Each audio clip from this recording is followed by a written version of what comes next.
kung feel ko kung kaya magsalita, you would say thank you. Minsan, kung dumalaw ako, pinapakita niya sa akin na thankful siya sa ginagawa ko. Hindi ba marahil na natuwa siya na may anak siya? Opo. Na nag-aalaga sa kanya? Opo. So, hindi ba magandang pakiramdam ang natudulot mo sa ama mo? Maganda po. So, ngayon nasa sitwasyon ka niya, alam mo ang pakiramdam. So, ang ginagawa mo ay higit pa sa pagpapanggap. Itong task na to ay naglagay sa iyo sa isang sitwasyon para lalo mong maunawaan ang mga dinaanan mo sa buhay. Kung sasabihin ka sa tatay mo, Robert, anong sasabihin mo?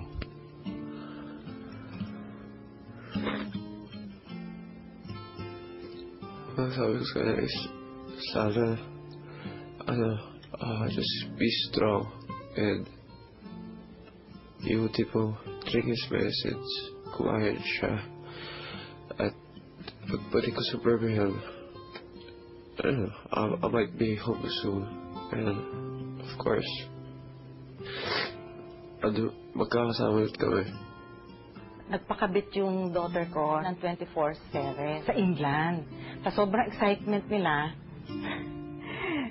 yung father niya, dahil alam niya meron 24/7, maglalakad siya, makapunta doon sa bahay para mapanood yung anak niya. Hindi naman ganun kalayo, pero para sa isang taong na-stroke na halos kalahati ng katawan niya nabalda. Lalakarin niya yun. That's a big thing. Hindi ba tapos ang iyong task? Paglabas mo ng confession room, kailangan mong dalhin si Buddy sa storage room. Ilalabas si Buddy para kunwari ipapatingin sa doktor.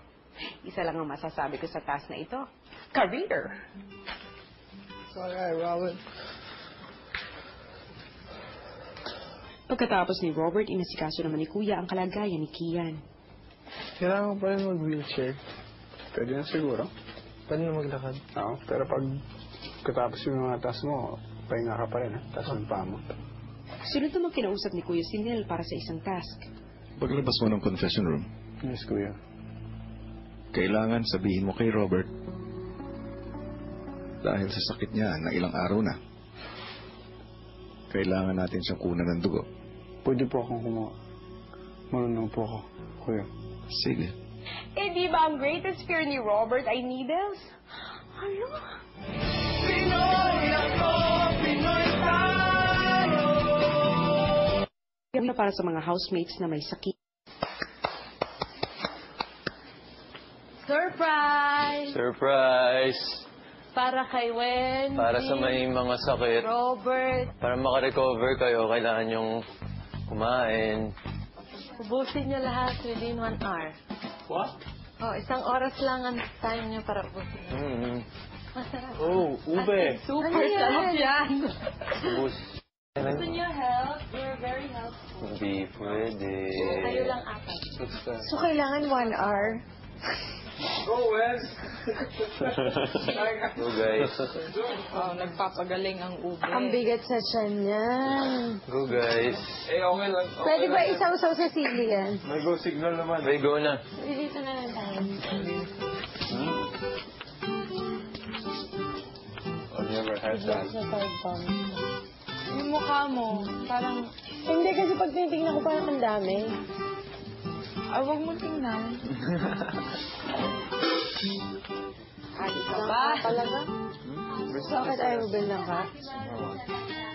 Potentials. Pero you don't like Bangka. Hindi ka nagpala. I think ka lang. Isang bite na lang yan. Mind over matter. Kakatapos lang kausapin si Nel ni Kuya. At sa kanyang paglabas, agad niyang sinunod ang utos ni Kuya. Kakunan kita ng dugo. Okay. For blood test. For blood test. Are you joking? Not joking. Kailangan pare, para malaman nila. Dito? Oo, hindi, dito.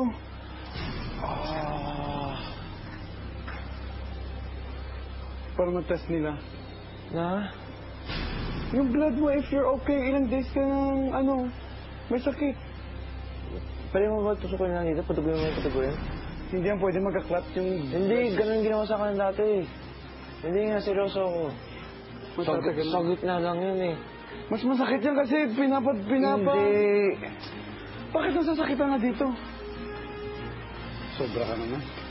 Hindi masakit yan, pare. Parang ano lang, kurot lang yan ng langgam. Yun lang.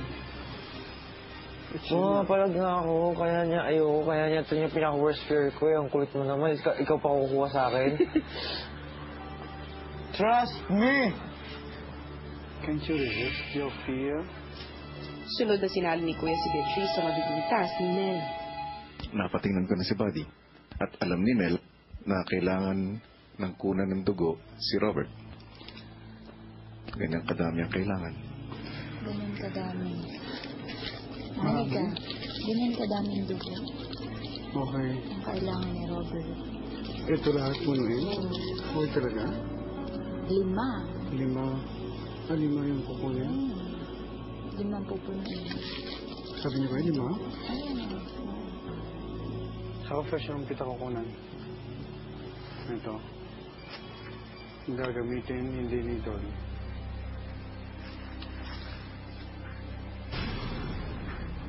So, kailangan talaga dito. Isang tube lang ba? Dalawang tube? 5 tube. Bakit? Punuin daw. Siguro mga 3 okay na. Bakit kailangan punuin? Ilang tusok yan? 3? 2 na. Dalawang tusok? Naman!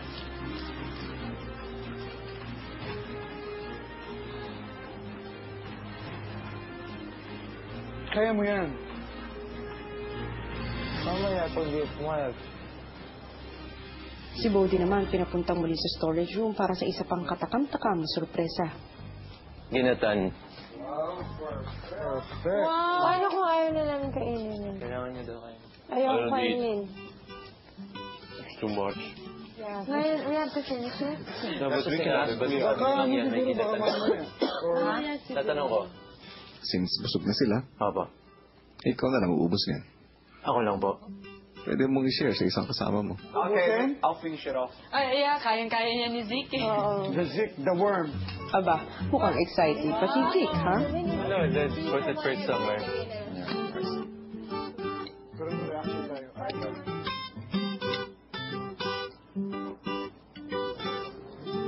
Nahihilo ko. So much food. Nang tawagin na ni Kuya si Nel at Robert para sa pagkuha ng dugo, bakas sa mukha ni Robert ang nararamdamang kaba. Ano, okay na po ba ang dalawa?